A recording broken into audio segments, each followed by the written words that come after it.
Hi అండి. Mutton curry కుక్కర్లో చేస్తున్నాను. త్వరగా అయిపోతుంది. ఇంతకుముందు మన పెద్దవాళ్ళు ఉల్లిగడ్డ, టమాటో, పచ్చిమిర్చి అవేమి వేయకుండా చేస్తారు కదా, అలాగే చేస్తాను. చాలా బాగుంటుంది. దీనికోసం 1/2 కిలో మటన్ తీసుకుంటున్నాను నేను. బాగా తాజాగా ఉన్న మటన్ తీసుకుంటే టేస్ట్ బాగుంటుంది. ఇది పక్కన చికెన్ లేండి, దాన్ని కూడా ఆ ప్లేట్లోనే పక్కన పెట్టేశాను.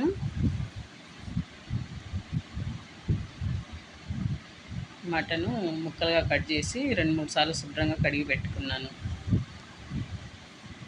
ఇది చికెన్ వచ్చేసి బాయిలర్ కోడే. ఇది కాల్చిన తర్వాత కట్ చేస్తే మన నాటుకోడి టేస్ట్ వచ్చినట్టే ఉంటుందంట. మటన్ చేసుకున్నాం. ఫస్ట్ మటన్ కోసం కుక్కర్లో కాస్త ఆయిల్ వేసేసుకొని, ఆయిల్ హీట్ అయిన తర్వాత అల్లం వెల్లుల్లి పేస్ట్ వేసుకుంటున్నాను. ఫ్రెష్గా దంచింది 1 స్పూన్ వేసి ఇంకాస్త వేసాను. ఇదంతా ఇట్లా కలుపుకుంటూ బాగా ఫ్రై చేసుకోవాలి, అడుగు పట్టేయకుండా. అల్లం వెల్లుల్లి పేస్ట్ ఇలా బాగా ఫ్రై అయిపోయిన తర్వాత మనం శుభ్రంగా కడిగి పెట్టుకున్న మటన్ వేసేసుకోవాలి. 1/2 కిలో మటన్.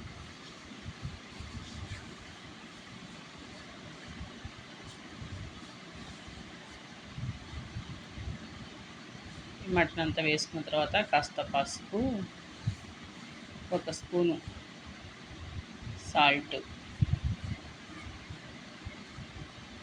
1 స్పూన్ సాల్ట్ వేసుకోవాలి.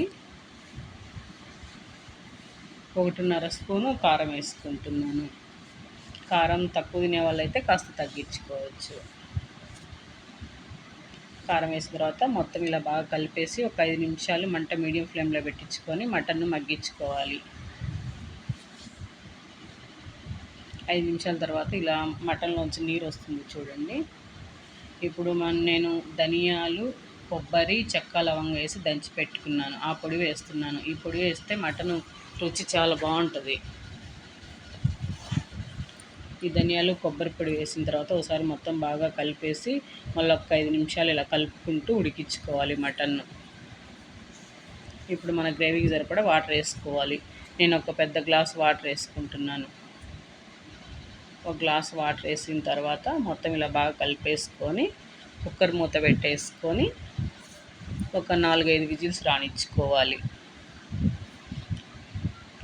4-5 విజిల్స్ వచ్చిన తర్వాత ఒక 10 నిమిషాల తర్వాత కుక్కర్ మూత తీసి చూస్తే చూడండి మటన్ బాగా ఉడికిపోయింది. ఇప్పుడు ఒక 5 నిమిషాలు మంట హైలో పెట్టేసుకొని ఇలా బాగా ఉడికించుకోవాలి. అప్పుడు ఆ గ్రేవీ అంతా ముక్కకు పడుతుంది. 5 నిమిషాల తర్వాత చూడండి మటన్ చిక్కగా ఎలా వచ్చిందో. ఇలాగని చేసుకుంటే చాలా బాగుంటుంది మటన్. ఒకసారి ట్రై చేయండి.